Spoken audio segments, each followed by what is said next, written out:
Power. Learning competency. The learner analyzes the nature, dimensions, types, and consequences of power.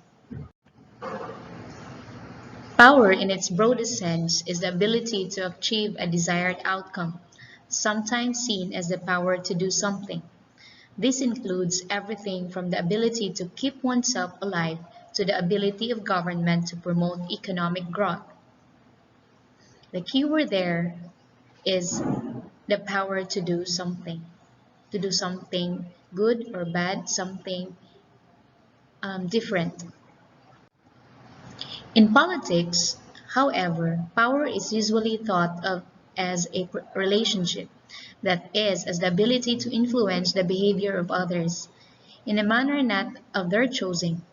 This implies having power over people. In this definition, politics there can influence or power can influence behavior of others. More narrowly, power may be associated with the ability to punish or reward, bringing it close to force or manipulation in contrast to influence. This would be the negative side of power, wherein a certain individual using one's power can punish or reward or use force or manipulation. Now, let us identify the nature of power. Social psychologists John French and Bertran view power as based on the perception and understanding of the participants in the society. They believe that power is related to the perception and understanding of people in a certain society.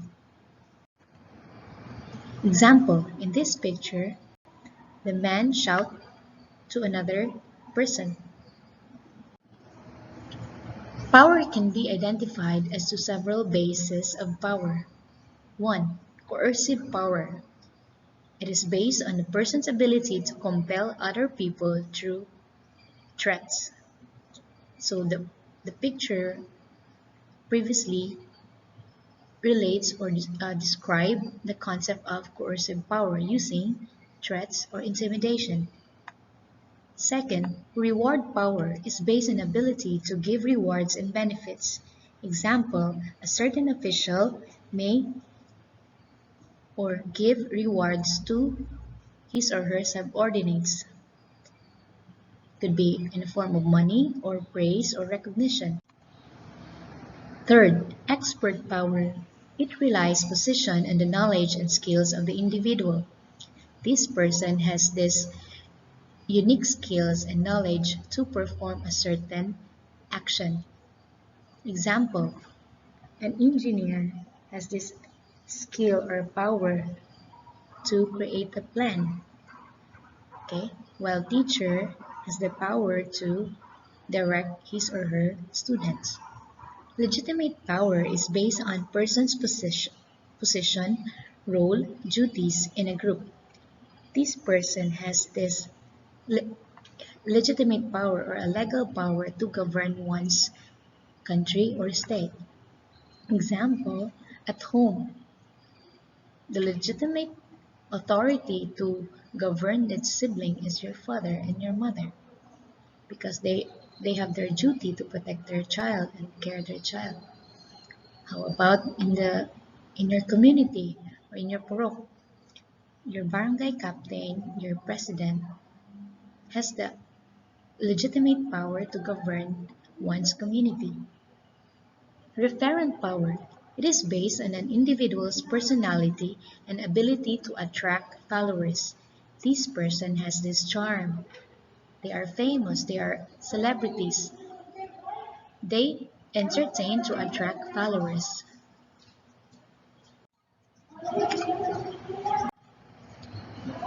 Power.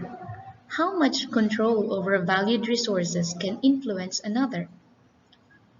Okay, in this type of picture, you can see a bully who uses coercive power, the boss who uses reward power, the police who is using a legitimate power to enforce the law, a doctor who is expert in treating diseases, and a celebrity who has a referent power to entertain and attract or influence others. Power is closely tied to the concept of authority, which is the right to exercise power in society. It could be charismatic, using your personal qualities, your charm, your beauty; traditional, based on traditional values, such as being kind, being polite, being patient; and legal or rational base, or the existing system of laws or authority. Example, in this picture, the one seated at center has the authority to be seated at center because he is the leader. Power is closely connected to influence. Influence refers to the ability to entice or convince through persuasion and other non-coercive means. So, in this type of element or influence uses non-violent words or non-violent means. Okay, so based on the picture, there are two people who are anchored by a certain rope. There are dimensions of power. Power can be said to be exercised whenever A gets B to do something that B would not otherwise have done. However, A can influence B in various ways. This allows us to distinguish between different dimensions or phases of power. So there are instances that others or a certain person in authority or influence tell us or direct us to do something that is against our will. Power as decision making. This phase of power consists of conscious actions that in some way influence the content of decision. So in this kind of dimension, our actions may influence the content of our decision. Example, when there is a calamity, example in our situation now, we have this pandemic and we would like to travel, but our actions matters most. If we act um, not according to the laws or abide by our government, then there would be a punishment, right? So based on our action, our conscious action, this would um, relate as the power as decision making. Okay, with this example, all those in favor say A. Say A, say it ain't so. You've got to be kidding. Perish the thought. Heaven forbid, forbid. No, 1,000 times no. So there are instances that your actions, when a certain person on authority said yes, then if you don't have the power to do so, then you're inclined to favor the yes, right? But there are instances that your decision might or may influence others. In Three Phases of Power, 1989, Keith Boulding distinguished between the use of force or intimidation, or the stick, productive exchanges involving mutual gain or the deal, and the creation of obligations, loyalty, and commitment, that is the kiss. So the stick, the deal, and the kiss. So in a concept of Keith Boulding, he uses force or intimidation. So there's the presence of stick, a wood, and exchange of a mutual gain or a deal. If you want to do it, then there could be a negative consequence. So if you submit yourself and create a mutual agreement, then there is a commitment. So Boulding call it as the kiss, sealing of agreement. Power as agenda setting. The second phase of power is suggested by Bachrach and Baratz 1962 is the ability to prevent decisions being made, that is, in effect, non-decision making. So this involves the ability to set or control the political agenda, thereby preventing issues or proposals from being aired in the first place. So there is a hidden advertisement. So there's an advertisement to hide a certain issue. So there are people who are intelligent with this. They use as agenda setting to cover a certain issue or problem. Okay? For instance, private businesses may exert power both by campaigning to defeat proposed consumer protection legislation and by lobbying parties and politicians to prevent the question of consumer rights being publicly discussed. So, example, in the context of a cigarette, okay, let's do cigarette. Okay, there are this company advertise dangerous smoking is cigarette smoking is dangerous to your health, but at the same time they promote the product. So there could be a agenda setting, okay, to prevent, to cover up the issue about lung cancer and all those effects or bad effects of smoking.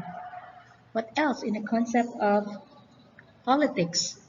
There is a certain politician who committed a crime, but because of this charitable institution, then that charitable institution covers the main issue of the politician. Still, okay. The second phase of power, okay,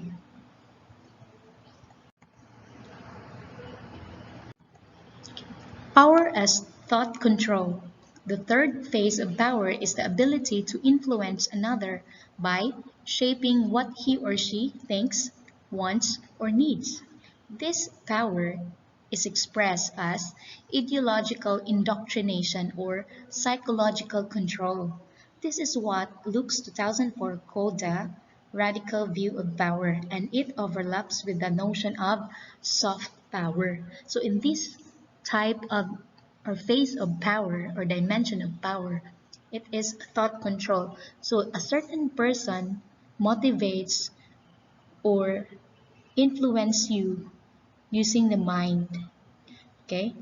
Example, if you are a certain politician or a certain individual who is in need of something, then you need to influence that person using indoctrination or psychological control. Okay? You let the person decide, but in the end, you control the person's mind or thoughts or decision. Okay? An example of this would be the ability of advertising to shape consumer taste, often by cultivating association with a brand. So in political life, the exercise of this form of power is seen in the use of propaganda and more generally in the impact of ideology. So this person or this official could use propaganda advertisement. Okay, could be a example, a certain mayor advocates women's rights. Okay, so that propaganda might influence one's decision, and at the same time, in the coming election, they might vote for that mayor because he or she advocated the women's right. Okay, we are down to the types of power, the inherent powers of the state. Okay, this is stipulated in our constitution, the Philippine Constitution. There are three types of power, the inherent or natural powers of the state. One is police power. It refers to the ability of the state to use police force to ensure law and order in society. Okay, so it doesn't mean that it's policemen. When you say police force, the government has the right to enforce, to ensure law and order in the society. Eminent domain is the power of the government to acquire for private property for public use. That is why that if you are living in a nearby road, then the government will take over your property. Why? It is for the benefit of everyone. But still, you are paid. You are paid for it. Okay? The power of taxation. It allows the government to impose and collect taxes from its citizens. Okay? When we go to something, when you go to mall, when we buy something, okay, there is imposition of taxes. Okay, this is the representation. Consequences of power. The exercise of political power is primarily intended to ensure social control. However, irresponsible use of power limits individual freedom and imposes restrictions to citizens' action. A government that ignores lawful limits on its powers is bound to violate the rights and freedoms of its citizens. Okay, so there are negative and positive consequences of power. If you are a bad leader, then your employee or your followers will turn towards you. There are various ways that power can be abused by public officials and leaders.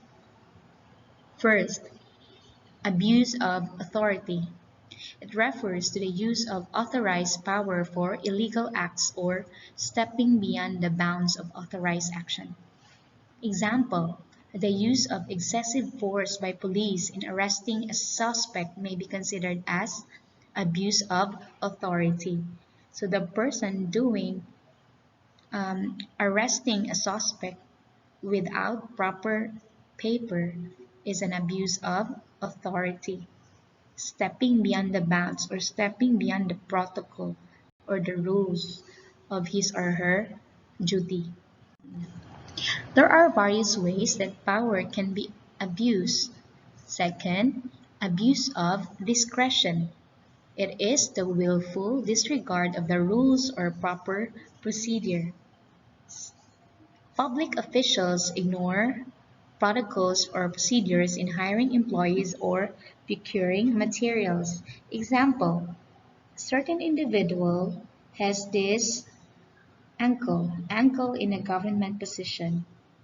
Then that person has no hassle in applying because he or she has a contact or a certain person connected with the public office. Okay, another one, when it comes to applying for a business permit. Okay, there are instances that a certain public official has this willful disregard of the rules or proper procedure. Okay, because it could be a Filipino value, padrino system, nepotism, and other bad Filipino values.